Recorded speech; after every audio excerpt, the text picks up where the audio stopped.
Welcome, everybody. My name is Jacek Bartosiak at Strategy&Future. Today, my guest is General Ben Hodges. Hello, sir. Jacek, how are you? As you all know, General Ben Hodges is a former commander of U.S. Army Europe and a prominent speaker on military and strategic matters in Europe. So, of course, we're in the middle. It's so difficult to say whether we are in the middle, but there is war in Ukraine. Russia invaded Ukraine, and we are recording our conversation on the 26th of April, 2022, in early evening. General is in Finland. I'm in Warsaw. And you've been traveling around the region. What do you think, as we speak, as of today? What is the military situation on the ground, so that we have a starting point of our conversation? So I believe that we are in the decisive phase of the war, that what happens over the next 2 or 3 weeks is going to decide the outcome. Russia, of course, is reconstituting its forces, the units that were so badly damaged in the first 8 weeks. They're refocusing their efforts just on the Donbass region. They've made some changes, it appears, but they're continuing the murder of innocent people, both by shooting them as well as sending artillery, rockets, and missiles into towns while they attempt to reposition their forces. My sense is that they are, because they have decided not to mobilize the reserves, which was a little bit of a surprise to me, that tells me that they probably do not anticipate a phase 3 anytime in the next several months. That could be a variety of reasons they're doing that, but we could talk about that later. But nonetheless, I do believe that this May the 9th milestone, an important date, celebration in Russia of the end of the Great Patriotic War, as they call it, is putting artificial pressure on the General Staff to deliver a victory of some sort. And so I think they're going to end up putting units into the fight before they actually are ready. I don't think that the Russians have had time to fix all the things that we saw that were problems. And actually, I'm not even sure if they actually have the learning corrective culture inside the ministry and the General Staff to make these necessary changes. For example, to be able to conduct joint operations where you've got proper integration of air, ground, sea, special forces. They've appointed one commander. It looks to be one theater commander, but I can't tell that he actually has any authority over the Navy, for example. And I haven't seen any evidence that the Navy is an integral part of the operation. So there's much remains to be seen. But what they do in the next 2 or 3 weeks is going to be critical. But also, even more critical is what Ukraine does and what do we do to help Ukraine. If we are able to get in their hands enough long-range artillery, rockets, drones, the kind of things that can wreck Russian preparations, but also destroy or neutralize Russian artillery and rockets, the stuff that's causing all the damage, then I think we have a chance for Ukraine to deal a serious blow to Russia. Don't let them get up. Keep pushing them back. And I think we'll be closer to this pushing the Russians back to a pre-24 February line, which I think is item number 1 on what does winning look like. Yeah, that's a good question. What winning looks like, probably from different angles. When I talk to Ukrainians, they really not only dream, but they seem to be confident that they can even regain Crimea and Donbass. And based on what Secretary Austin said yesterday, that the objective of war is to deprive Russia of capability to attack neighbors anymore.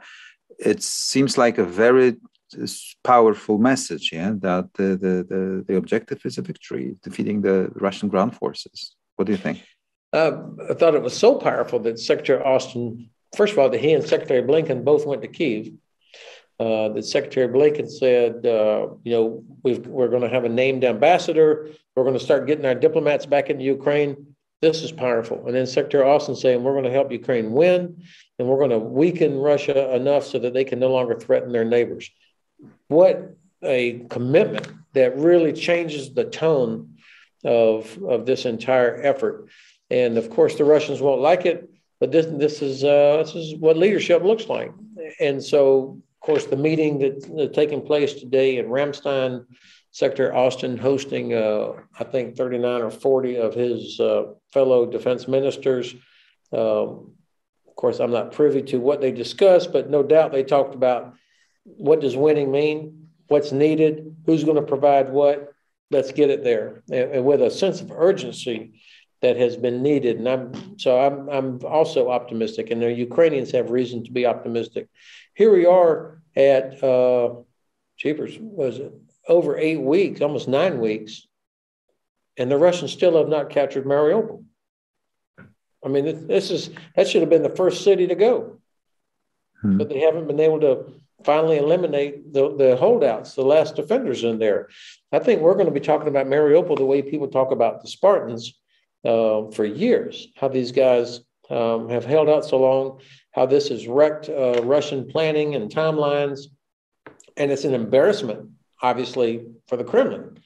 So, so many different actions like that happening all around Ukraine, where the Russians had the material advantages, they had the air power, the Navy, but what they didn't have was the heart, the will to fight. And as you know, as well as anybody, war is a test of wills, and it's a test of logistics. And Ukrainians have huge advantage when it comes to will, and their logistical situation is getting better with each passing day, I believe. Yeah, that's a critical center of gravity now to keep providing them with the weapons and the materials for war materials. At the same time, are you afraid of escalation, that the Russians might, go after those transports from NATO countries and try to sort of scare the NATO away from helping Ukraine? Or is it still on the table, you think, or it was only a scare like 3 weeks ago or something? Well, I do not believe that the Russians are, I don't believe that the Russians would want to get into a fight with NATO. So I don't see missiles or rockets hitting targets inside Poland, for example, or Slovakia or Romania, any of the places where these, military aid is being collected, assembled, and then moved forward into Ukraine, where the Ukrainians are bringing it forward. For sure, I always assumed that these kind of convoys, trains would be hit once they were inside Ukraine. Now, that's a different story. Of course, those are legitimate targets. Frankly, I've been surprised that the Russians have not done, they actually have not done hardly anything. And yesterday, they hit 5 different railway stations, but we don't know the extent of damage, and railway stations can always be bypassed. So they have not been able to disrupt the lines of communication yet, which is another, in my view, oversight or failure by the Russians. Yeah. To be able to do that. We'll see. In terms of escalation, again, I'm sure the Russians do not want to fight against NATO, the 30 countries versus Russia itself. I think that Russia actually has got to be getting close to the end of how long can they sustain this. Their manpower shortages became apparent in the first couple of weeks when they started asking for Syrians to come fight. Yeah, it seems that in the process of modernization, they killed their mass mobilization concept that was with them, for the last 300 years almost. Yeah, it's a great point. I spoke with a former Finnish officer, and we talked about this subject, and he said that the Russian mobilization system, he thinks part of the reason that they decided not to mobilize, one of the reasons, is because that system is so messed up, and they would probably have so many people not willing to show up, and the equipment that they would be handing them would be so outdated that not only would it would not be an effective contribution to the effort, it would probably be embarrassing, and it would reveal yet another layer of corruption that's been there for decades. And how humiliating to have, I would expect, thousands of people refuse to show up. So that was the assessment of a Finnish officer who, obviously, the Finns probably the best in the world when it comes to rapid mobilization of large numbers of troops, which they've developed. And I think another reason that the Russians have chosen not to, and this is me speculating, is because they would have to explain to their public that this special technical operation that was supposed to be a cakewalk, not only have they had more than 20,000 killed, it appears, between at least 15,000, upwards of 20,000, but now they're having to mobilize reserves. I mean, that would be a little bit difficult to explain right here before Victory Day. Yeah. If you allow me to permit me to ask the following question, if you were running the Ukrainian military now in the Donbass, would you try to regroup in the rear so that, you are not exposed to double envelopment, or, you would hold on these defensive lines? Everybody's asking those questions today, what do you think? What's the better option for them? Well, in this case, of course, I would say the Ukrainians have done a very good job of maintaining operational security. We know more stuff about what the Russians are doing. We know very little about what the Ukrainians are doing. And this is wise on the part of the Ukrainians.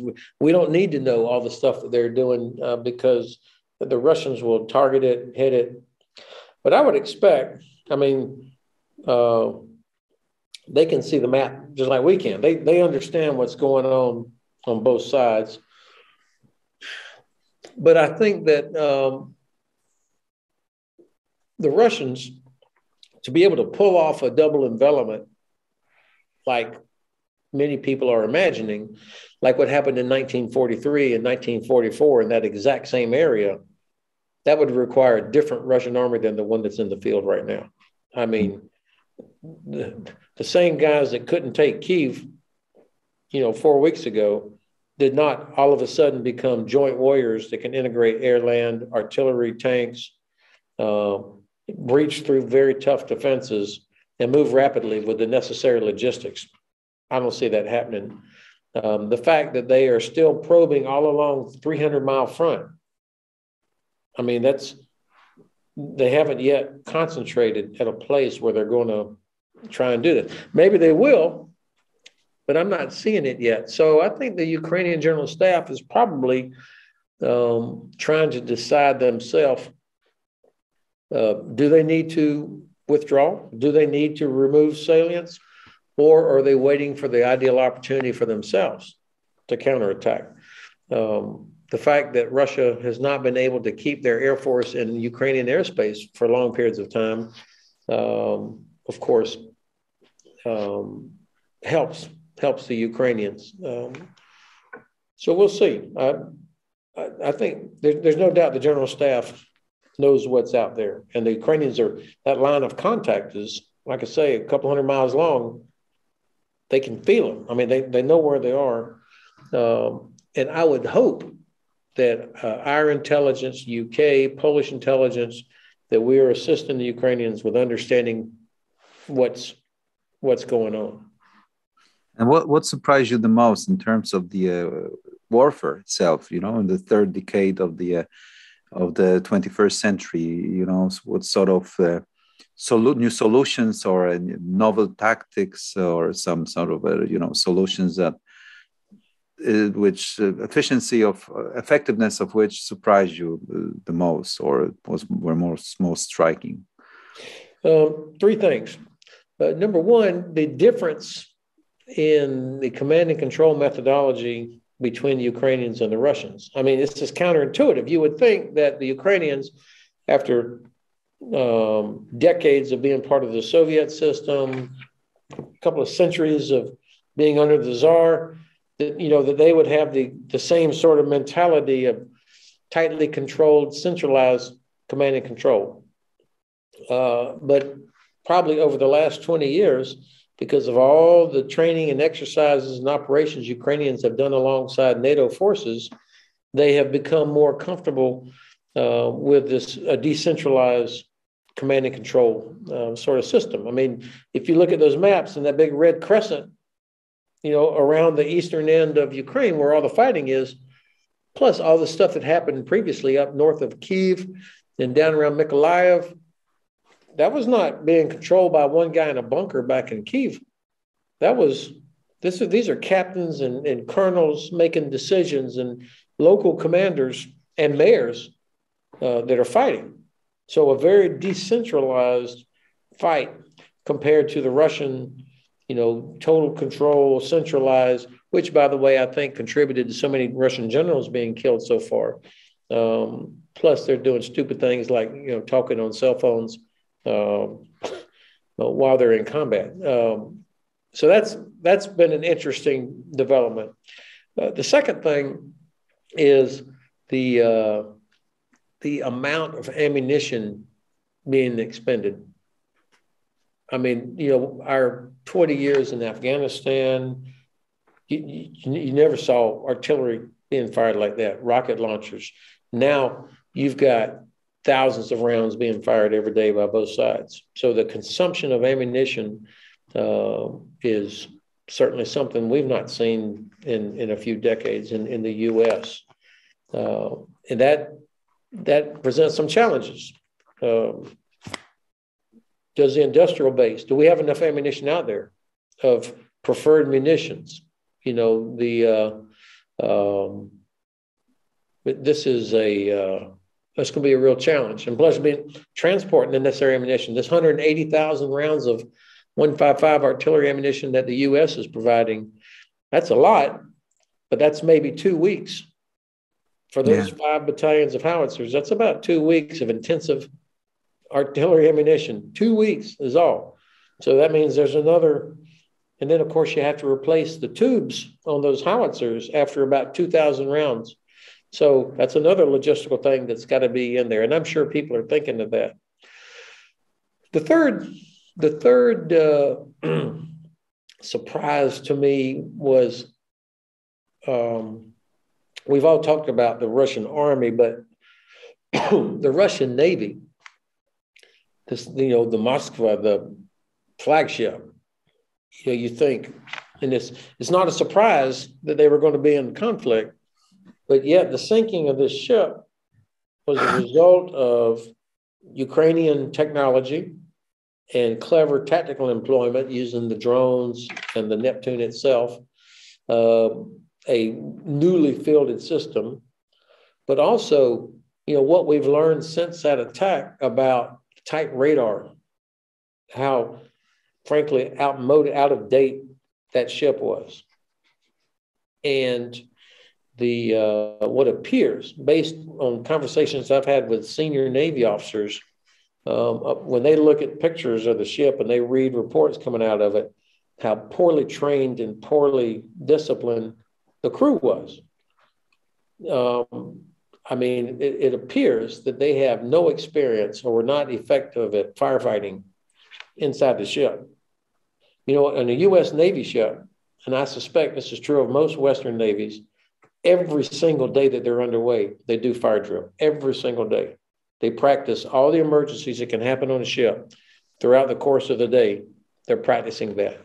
And the ethos of the U.S. Navy is ship, shipmate, self.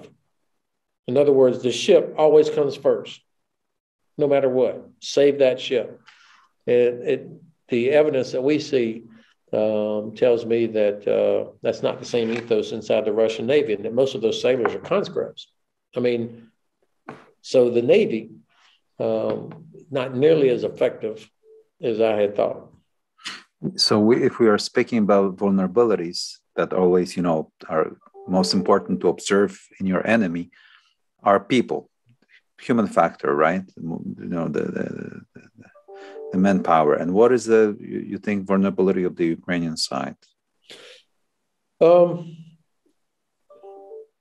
of course, no matter how much will you have, the exhaustion can set in. So if I'm wrong, that the Russians really do have a lot more stuff that they can keep bringing into the fight, that will begin to, I mean, that will have an impact. So we've got, I think it's important that we find ways to help sustain Ukraine's ability to win, but also take pressure off of them. What can we be doing to create problems for the Russians that would take pressure off of Ukraine? You know, remind them how vulnerable they are out in Georgia. Remind them how vulnerable they are in the Baltic. Remind them how vulnerable they are in the Arctic. You know, doing some things like that that would, I think, would help. Otherwise, you could see that. I mean, just the constant day after day after day, the wear on Ukrainian leadership and on people. That's tough. I think that my sense, though, and I'm just saying this watching from afar, is that Ukrainians seem to be more and more confident that they're going to be successful, that they are going to win. You see that in the population. You got, of course, you know, there in Poland, literally millions of Ukrainian refugees. But the load that Poland is carrying is incredible. But the other day I read where there were more refugees going back home to Ukraine than there were coming out. So people are realizing they want to go back. That's impressive to me. Yeah, and the males working in Poland, they like almost 200,000, according, as far as I remember, to the estimates, came back to the military, you know, to sign up for the military. And the last question before we end. So, you know, so what is your, you know, the forecast about the following weeks, or your guess? So what is your gut feeling? So my gut feel is that the Ukrainians, there are things that we can't see publicly or don't know about that are going to start happening. I think special forces, I think things are starting to happen even inside Russia. I think the Ukrainians are very, very clever and tenacious, and they're going to start delivering some blows against Russians, Navy, Air Force, maybe even further inside Russia. They're not just going to sit in the trench and wait for the attack to happen. I think that's a fact. They're waiting for an opportunity, looking for that opportunity to strike back. I read earlier today that they had double the number of sorties that they normally have by Ukrainian Air Force because they had received parts, things to help get more aircraft up in the air. So these guys are fighting. The Russians are going to continue to murder innocent people by hammering away at cities. But I don't believe, of course, I could be proven wrong here within the next 48 hours, but I don't believe that they've had the time to fully reconstitute, reorganize their command and control, and learn how to become joint warriors in time to launch a successful massive attack that could have a decisive outcome. I mean, there's going to be attacks, no doubt, but I just don't see that happening in the next couple of weeks. So Ukraine has the chance to really damage Russia, and then hopefully they're able to go over to the offense and exploit this and push the Russians back. I think this is very possible, especially if all the stuff that we're talking about delivering gets in their hands within the next couple of weeks. Let's hope for that. Thank you very much, General. Thanks. Thank you for staying with us. General Ben Hodges was our guest today. You stay with us for more episodes at Strategy and Future. Thank you very much again. Thank you for the privilege, Jacek.